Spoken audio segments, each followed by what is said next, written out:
l'onglet Tableau. Gérer les données collectées dans l'onglet Tableau. Il est important de rappeler que tout le travail que nous avons fait jusque-là, on était dans l'onglet Formulaire. OK?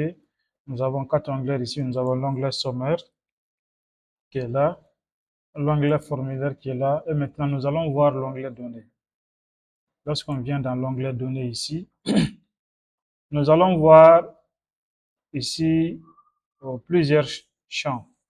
D'abord, nous avons Tableau qui est représenté ici. Lorsque nous avons cette couleur ici, ça veut dire que nous sommes dans le tableau. Nous avons les rapports, les galeries et également téléchargement et la carte. Donc cette fois-ci, nous allons d'abord voir les tableaux. C'est les tableaux que nous allons voir. Tout à l'heure, on avait enregistré un questionnaire. Donc les données enregistrées viennent directement dans ce champ, dans cette partie. Donc toutes les données qui ont été synchronisées dans la base de données viennent ici. Donc d'abord, dans la première colonne, nous avons ce champ qui nous permet de donner le nombre de questions et questionnaires enregistrés. Nous avons 3 questionnaires. Ici, on peut sélectionner tous les questionnaires. Lorsqu'on sélectionne tous les questionnaires, on a la possibilité de changer le statut. Par défaut, le statut est là. Vous voyez, le statut, c'est le tiret qui est là. Donc, vous voyez, on a ce statut par défaut. On peut ne pas approuver la donnée. Si on sait qu'une information collectée n'est pas bonne, on peut désapprouver la donnée, ou bien on peut approuver ou mettre la donnée en attente. Par exemple, je peux ne pas approuver toute la donnée. Je fais OK. Vous voyez, le statut a changé. Donc, je peux individuellement aussi changer le statut. Je peux prendre ça et je change son statut. Je fais approuver. J'approuve cette information. Et le dernier, je le mets en attente. OK? Je le mets en attente. Aussi, on a la possibilité de regarder les données collectées. D'abord, avant d'aller là-bas, et aussi de modifier. Avant d'aller là-bas, on peut voir ici qu'on a la possibilité de modifier aussi dans cette partie ou de supprimer l'information. Lorsqu'on prend supprimer, on nous dit, vous êtes sur le point de supprimer une submission. Il n'est pas possible de supprimer la submission, de récupérer la submission supprimée. Donc, si vous prenez OK, vous allez supprimer. Donc, on va annuler cette partie. Donc, ici, toutes les données collectées sont là, les questions sont là, les noms des variables sont là. Vous voyez, vous pouvez aussi également trier de A à Z ou bien de Z à A. Vous pouvez également aussi masquer le champ. Donc, ça, c'est les métadonnées qui sont là, star, end, geo, point, audit. C'est les données qui sont automatiquement captées par Kobo. Vous pouvez également venir ici, augmenter la taille de la colonne. Lorsque vous mettez, vous voyez que le curseur change de signe, ça devient une flèche. Donc, vous pouvez augmenter la taille et diminuer la taille comme vous voulez. OK? Et ça, c'est valable pour n'importe quel champ. Vous pouvez également sélectionner la colonne et la couleur de la colonne peut changer. OK? Donc, maintenant, vous pouvez défiler et voir petit à petit vos différentes questions. Vous voyez ici la section identification. Vous voyez ici, pour toutes les questions qui sont dans le même groupe, il est précédé par le nom de la groupe. Donc, on voit ici identification qui est la section identification, le groupe identification. Et directement, la question vient ici, cercle commune. Voilà, quel âge avez-vous? Tous ceci sont dans la section identification. On peut continuer à voir nos différentes questions ici. Les questions audio sont là, et images sont là, tout est là.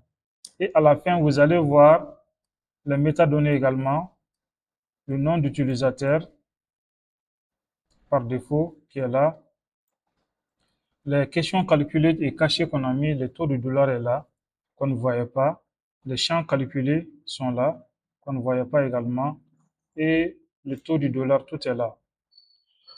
Donc nous avons également aussi la devise, l'appareil qui a collecté qui est là. Nous avons également aussi la date du jour qui est collectée, la version, l'ID et la date et l'heure à laquelle les données ont été envoyées dans Kobo et la personne qui a soumis les données. Donc c'est bon. Et ça aussi, c'est les métadonnées. Donc on va revenir ici. On va sélectionner la première information. Vous pouvez cliquer sur la petite flèche qui est là, afficher. Donc on va afficher l'information. OK? Donc, si on affiche l'information, le statut est là, approuvé, on peut changer le statut à partir de là aussi. On peut le faire non approuvé, comme on peut le faire approuvé encore. Donc, si on veut afficher les noms informatiques des questions, on dit afficher les noms XML. Donc, vous voyez, les noms informatiques sont là. Devant chaque information, les noms informatiques sont là. Si on veut également modifier, on clique là-dessus. On modifie l'information ici. Voilà, toutes les données, on peut les modifier. À partir de là, on va fermer ça. Si on veut également afficher, voici l'information qui est affichée ici. Mais cette fois-ci, on ne peut pas le modifier. On peut juste l'afficher. Et si également on veut le dupliquer, on peut dupliquer l'information. Si on veut l'imprimer, voilà, on peut l'imprimer sous forme de PDF. Voilà, donc c'est ça. On fait annuler. On peut regarder un à un toutes les informations.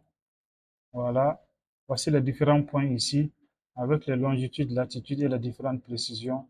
Ils sont tous là, l'altitude. Voici les tracés qui sont là, tous les points que nous avons pris. OK? Donc les images, les vidéos que nous avons prises, tout est là. On peut même jouer la vidéo ici. Donc c'est un peu ça.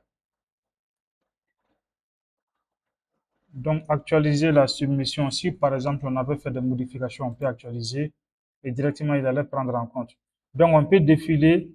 Vous voyez ici 1 sur 3. Si vous avez même 5 submissions, donc on peut défiler une à une pour voir toutes les données collectées. Voilà, ici on a des observations à faire, on les fait.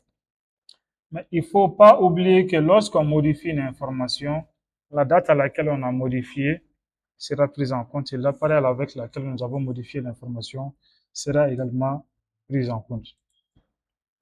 Donc c'est tout pour cette vidéo. Ça c'était comment exploiter les données avec l'option tableau. Donc c'est dans cette partie données. Toutes les modifications qu'on avait faites étaient dans cette partie. Donc maintenant le tableau est dans la partie données. Dans la vidéo suivante, nous allons voir les rapports. Merci.